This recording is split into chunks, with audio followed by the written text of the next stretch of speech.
Hi guys, this is Matt from MS English. Okay, so I'm starting a few more videos about how to become a better English speaker. Okay, so here's just a few tips. Okay, number one, it's the hardest, but confidence. Okay, just go for it. Don't be scared of making mistakes. Okay, that is number one. Okay, do not be scared of making mistakes. You're going to make them.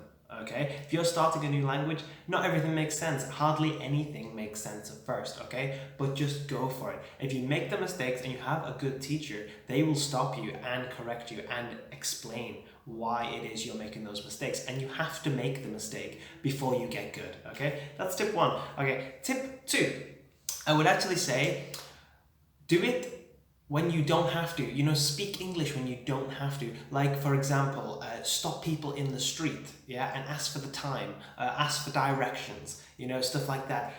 Go to, different groups of like where that only English is spoken. Join some Facebook groups and stuff like that. Surround yourself with the language, and not just English. If you're learning another language, try and do it in the same way. But yeah, stopping people in the street, go to a cafe, speak to the people, ask just random questions you don't even care about. Just oh, what's on the menu today? Oh, yesterday I had a toasty and stuff, and I want something different today. Can you tell me? Oh, where do you make that? How do you make that? Things like this. You will improve as long as you keep speaking. Okay, it will go inside your head. And tip three, I'm actually going to give you a little tip on how to hear some things. Okay, so we know what a vowel is. Okay, if you don't, it's A, E, I, O, or U. Okay, they are the vowels. We have 5 vowels. Okay, now everything else in our alphabet is called a consonant. Okay, so when we have 2 words, okay, if the first word ends in a consonant and the second word ends in a vowel, we link them together.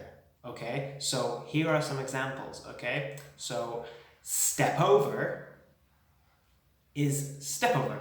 So because it ends in the P, step, and over, O, we link the P and the O together and it sounds like one word. Okay, so step over is step over. Step over, like this. Okay, that's just another tip. Just trying to think of another example. Maybe fall out. We don't say fall out. We say fall out. So it sounds like one word. Okay, so I hope those tips are good to you. Yeah, but please follow it. Confident, speak when you don't have to, and just those ones. If people are speaking too fast, they're probably not speaking fast on that third tip. They're probably just speaking, and just listen for them. If it ends in a consonant, it's going to go faster. Okay, so I hope that's helpful. Thank you.